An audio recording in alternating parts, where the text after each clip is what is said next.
પાટણ જિલ્લાની હારીજ નગરપાલિકાની આજે સામાન્ય સભાની બેઠક યોજાઈ હતી। સામાન્ય સભામાં 21 કરોડ ઉપરાંતની રકમનું બજેટ મંજૂર કરવામાં આવ્યું છે। પ્રમુખ ઉપપ્રમુખ ચીફ ઓફિસરની અધ્યક્ષતામાં આ સામાન્ય બેઠક યોજાઈ હતી। જો કે વિવેકાધીન યોજના અંતર્ગત વિકાસ વોટર વર્કસ હોર્ડિંગ્સ ટેન્ડર અને વિકાસના કામોને બજેટમાં મંજૂરી આપી છે।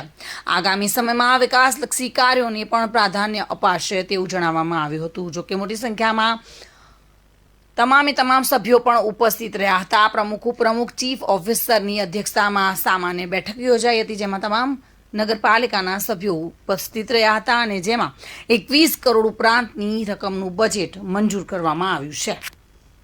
2025-26નું હારીજ નગરપાલિકાનું બજેટ નવા લીગેસી બાબતે જે ચર્ચા વિચારણા કરવાની છે એ છે।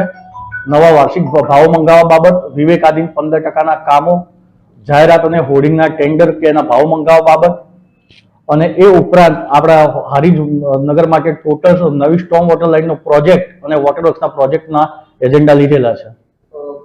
ફરી મળવાનું ગત વર્ષે જ કરે, ગત મહિને ગત અઠવાડિયે જે મળવાની હતી ક્યાંક ને ક્યાંક વિરોધાભાસ શું કારણ?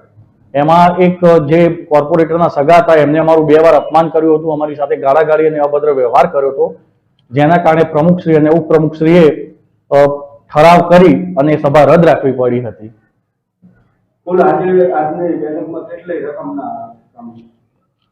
કુલ રકમના કહીએ તો આપણે અત્યારે લગભગ 21 કરોડની આસપાસનું આ વર્ષનું બજેટ થશે અને પ્લસ 25 લાખના જે વિવેકાધીનના કામો છે એ છે। અને એના સિવાય આપણે નવા લેગેસી વેસ્ટમાં તો તાંત્રિક મંજૂરી અને વહીવટી મંજૂરી લઈ આગળની સરકારી પ્રક્રિયા પ્રમાણે કામ કરવાનું થશે।